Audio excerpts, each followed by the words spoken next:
é o Kaique, né, Kaique? Vim aqui primeiramente apresentar os meus gêmeos.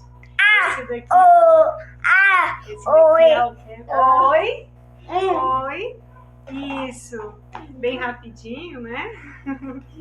E também vou apresentar o meu primogênito, o Theo. Fala oi, Theo. Oi, gente. Oi. Então, ele que é o nosso editor, viu, gente? Ele que está editando nossos vídeos. Oi, gente. Então, vamos falar nesse vídeo sobre a descoberta do autismo nos meus gêmeos, Kaique e Kevin, que hoje tem 4 anos e 4 meses. Então, vou falar um pouquinho da história do desenvolvimento deles. Tive uma gravidez, uma gestação gemelar tranquila, sem alterações ou complicações. Eles nasceram de 9 meses, no tempo certo. Graças a Deus, eu tive a grande bênção de sempre ter muito leite, então eles mamaram no peito exclusivamente até os 6 meses. A partir dos 6 meses, a gente sempre notava, a gente sempre observava um estereotipismo com as mãos. Eles sempre tinham esses movimentos repetitivos com as mãos quando estavam felizes, animados, empolgados, quando a gente estava num ambiente diferente.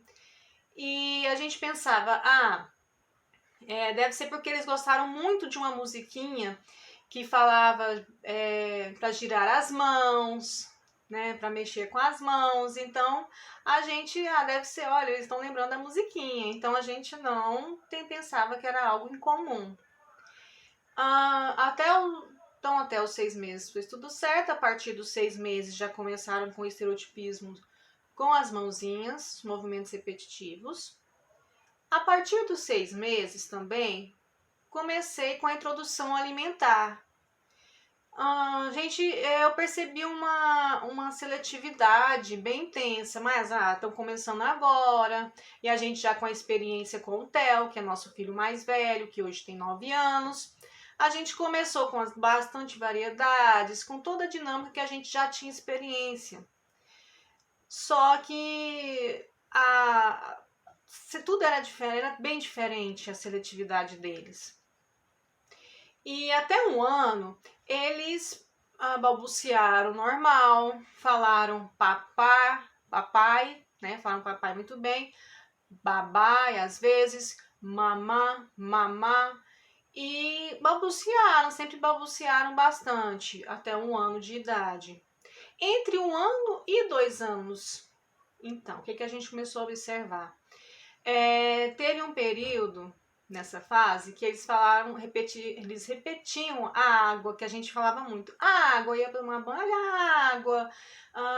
Você quer água? Pra ver se eles pediam.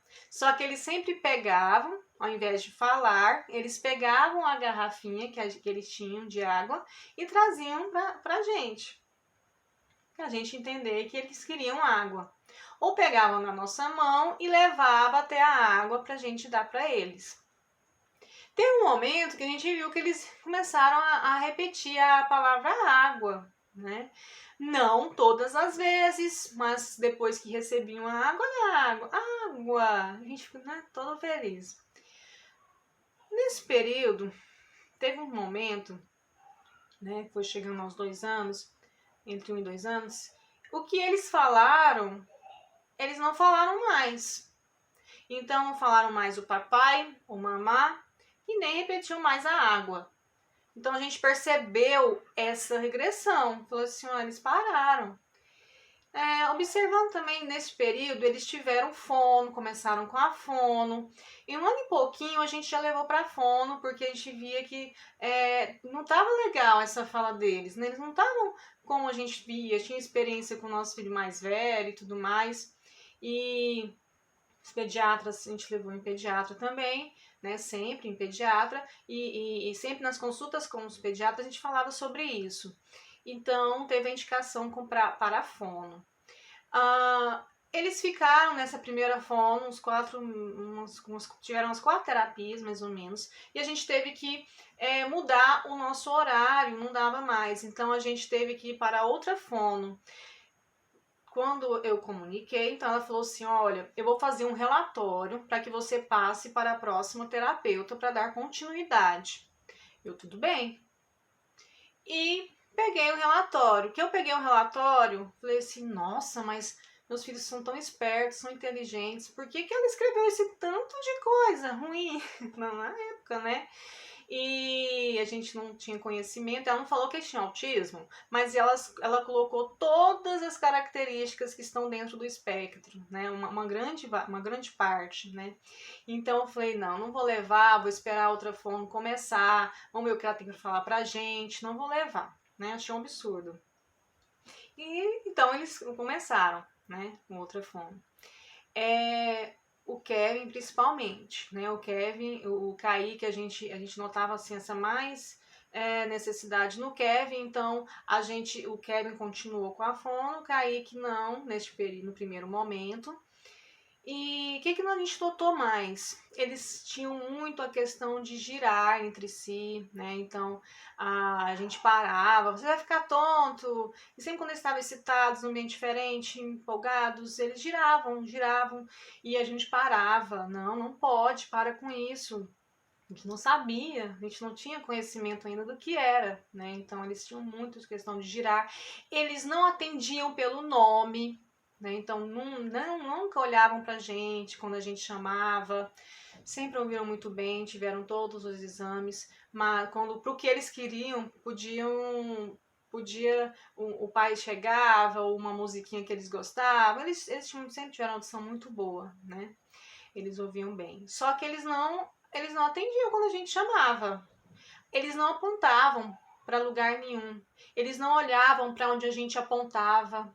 Eles não olhavam, não tinham essa atenção. Essa questão de foco, a falta de foco no olhar. E também questão de olhar bastante para um local, mas estivesse hipnotizado, né? Que focar num lugar e ficar, estivesse em outro mundo, né? Gente, nossa, o que estão pensando?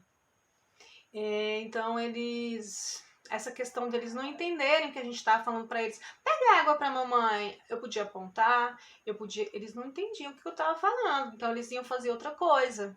Então, eu falei, nossa, eles parecem que não entendem o que a gente fala, né? E quando eles foram ainda até hoje, né, até o diagnóstico, a gente notava, eles não estão entendendo o que a gente está falando para eles. E então, nesse período, então, gente, até os 4 anos, o Kevin, ele teve o diagnóstico um pouquinho antes dos 4, o Kaique logo que fez 4, por uma equipe multidisciplinar muito boa, por neuropediatras excelentes, né? É muito importante isso. E sempre então foram acontecendo sintomas, né, dentro do espectro que começou a ficar bastante notável, né? A gente notou bastante com o crescimento deles. Outra coisa que pra gente foi bastante preocupante, o atraso da fala. Então, depois deles regredirem, não falarem mais, né, o que falava, aquelas pouquinhas palavras, começaram a só balbuciar, não falaram mais nada. A gente via, tentava, se fez, gente, não tá saindo nada da boca deles, né, mas sempre balbuciando. Se a criança, que a gente aprendeu, é que se a criança tiver somente o atraso da fala, sem todos os outros sintomas que eu disse ou que esteja dentro do espectro, não significa que ela tem o autismo, mas o atraso da fala está dentro do espectro e os meus filhos tiveram este sintoma de atraso de fala também. Então foi um conjunto de sintomas do TEA, um conjunto de sintomas que estão dentro do autismo. Né? Então, até então, eles estão bem bem encaminhados, vamos falar assim, né? Eles estão com excelentes terapeutas, cada um está numa clínica diferente, né?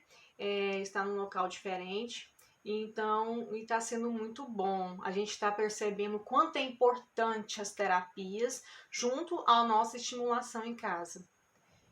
Então, gente, resumindo um pouco, é isso, né? Eles têm muito, eles ainda têm muito, né? Essa questão de empilhar, né? Fazer fila com tudo que vê, colocar tudo em fila.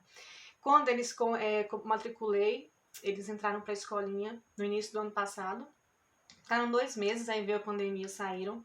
Mas quando eu chegava na escola, eles estavam sempre fora da sala. E é cada um para um canto. E a gente, quando a gente é mãe de gêmeos também, quando eu falo que é um pouquinho mais difícil, porque a gente sempre ouve de outros pais, não, porque gêmeos, eles não têm tanta necessidade de interagir com outras crianças, porque eles têm os dois, né, estão entre eles. Só que a gente via que eles iam brincar, mas cada um num canto. Quando eles saíam da sala de aula, cada um ia para um canto. E aí foi então nesse período de diagnóstico, mesmo ficando só 2 meses, eu conversei com a professora, né? Teve o relatóriozinho do colégio, né? Também ficou um pouquinho, eles ficarem 2 meses com aula online, mas não estava resolvendo, né? Para eles.